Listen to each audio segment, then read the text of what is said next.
Well, hello there, and welcome to another episode here, live streaming from Agorapreneurs. I'm Terry Brock, your guide here, and getting a chance to share something really important with you today about what do you do when your skill set becomes obsolete.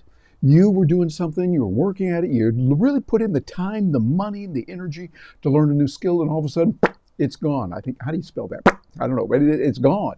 And you think, oh no, what am I going to do? Well, we're going to talk about that here as we talk about a lot of things here at Agorapreneurs.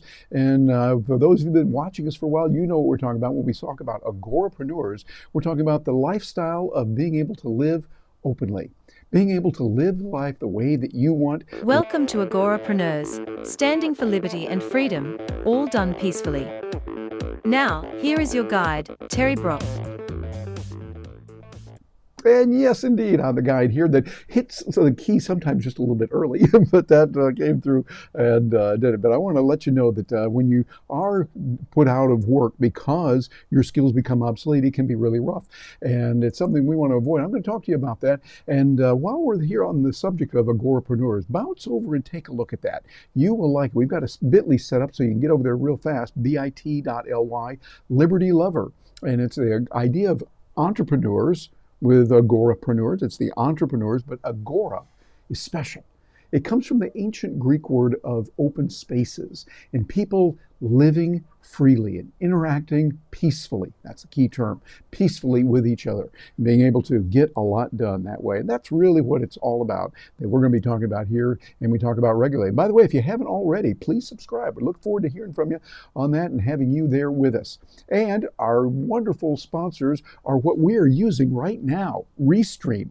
I'm using Restream to send this message out to you on Facebook and several different places, as well as on Twitter, on LinkedIn, over to YouTube. So it's getting out all there at the same time. And as I like to say, not only at the same time, but simultaneously. That's right, yeah. So we can send it out different places. But anyway, we're going to be talking about a lot of things that are available today. But you also want to check out this. Go over to bit.ly Restream Live Studio. Notice there's a capital R, L, and S in there. Get a screenshot of this one. And that'll show you what Restream is doing and how you can use this to get your message out to multiple people very, very rapidly. The thing that I particularly like about it is you are able to go to people where they are. And this can help you. And you'll be able to get some credit for it. And I'll get a couple of coins. I'll use bit.ly/Restream for you. Notice it's all lowercase with the number 4 there, Restream for you, and that'll give you some coins and put a few coins there for me. But you'll be able to get that. I really like Restream. If you're a marketer, this is something you want to look into. You want to see, okay, what's available? How can we start using this? And what can we do with that? And we appreciate all of you that are joining us today and sticking around here, coming in to visit us. If you want to leave a comment, we would love to hear from you. Leave us a comment below on whatever platform you're using. By the way, another nice thing about Restream is that if we get comments from, say, Facebook, we'll see that. If we get it from LinkedIn, well, we'll see that. If it comes in from some other place, we'll know that. It's kind of nice the way it works and lets you see what's going on with that. But I want to look at that article that I was talking about. Here, let me jump over to the screen and share this with you. Well, hold on. Actually, I need to go over to a different place right here. There we go. Yeah, what happens to tech workers when their skills become obsolete? That's something that has happened many times. And if you're in technology, you know that can be a real challenge here. Let me make this a little bit bigger for you. Make that there. There we go. So you can see what they do. I love this article here. It was written in Pocket Worthy. In Quartz magazine, Michelle Chang did this and said some really interesting things. I love this here. He said in 2010, or she said in 2010, Steve Jobs announced in a blog post that Apple would no longer support Adobe Flash. Now, at the time, Flash was a popular development tool for creating animations, web games, and other internet applications. Shortly after that, the use of Flash would decline steeply. In 2011, 28.5% of websites used Flash, while last year, just 3% of them did. And so what happened is here you got a skill. Think about that. What if you had studied and learned Flash, how to program in that? You went to school, you learned those skills, you worked hard, you put your time, your money, and your energy into that, and then all of a sudden, it's gone. What do you do in that situation? That, by the way, is not just unique to Flash, but that's unique to, well, everyone. So it's not really unique. It's happening all around, and we've got to be able to adapt. And I found that it was interesting. They talked about, this research shows that while demand for Flash skills declined after jobs announcements, there was very little impact on Flash specialists in terms of wages or competition for job openings, even when hours were reduced. There was no evidence that employers were flooded with applications from out-of-work Flash programmers. Well, now why would that be? You think about it. In other areas, what they would do is they would say people need to be retrained in this. They need to have these other skills. Well, guess what they did? They did something that is very, very important, and that is, here, I love the way the article says it, move fast and think long term.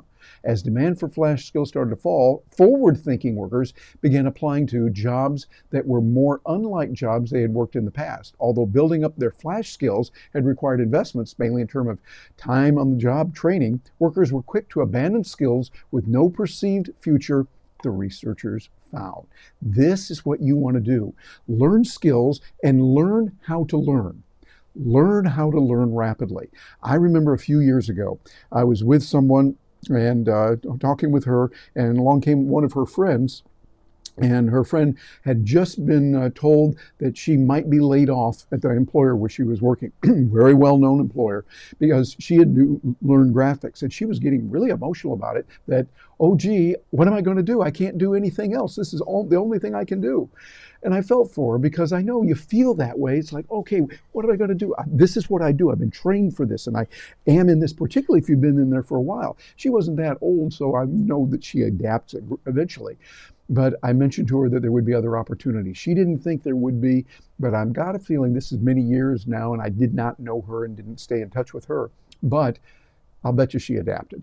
She is able to do that. And so here's the moral of the story. The thing I want to leave with you today: constantly learn, constantly relearn. Be looking at going to school as an integral part of what you're doing in the world.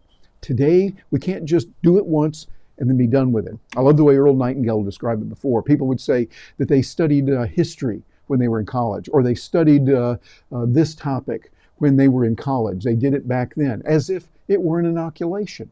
You do it once and then you don't have to do it again. No. School is never out for the professional. We know that. We saw that from Cavett Robert, one of the co-founders of the National Speakers Association. And matter of fact, got a statue of him. Whoop, we get over here, come over there. There it is. That's the Cavett himself. Cavett stood for giving to others and helping them a lot. And what I want to do is to give to you and let you know that you can make it. When this happens, not if, but when you find your skill set is obsolete, or it's being thrown away, or something looks like, oh gee, I can't do what I've been doing, learn how to learn fast. Learn how to read very rapidly. I use photo reading from Learning Strategies, group up in Minnesota. Wonderful, wonderful skill that I learned a while back, and I'm still using it. You always keep working with it. Helps me to read very rapidly, so I can sit down and read a book in a very short time. I find that that's good. Also learn how to listen rapidly and watch rapidly. You can get tools, like for instance on YouTube, you can adjust the speed from 1x up to say 1.5 or 2x. Some capabilities give you the ability to go even beyond that. So you can do that. That lets you retain more and learn faster. It's amazing how the brain works. When you have to kind of lean forward with your brain, you start learning even more, and you return it faster. So this is going to be something that's going to be important. This article, I think, is really good. I'd recommend you might go out and pick it up and take a look at it from Quartz. It's in Pocket Worthy, or getpocket.com, and they've got this. But what happens to tech workers when their skills become obsolete? This is a good lesson for you and me, and for others that we're going to encounter and we're going to get a chance to see and be with. So those are some key factors that I would say are going to help you to get ahead. Always keep learning, always keep training and pushing your brain to learn more. Hey, I'm Terry Brock, and I thank you for being with me today. I'll look forward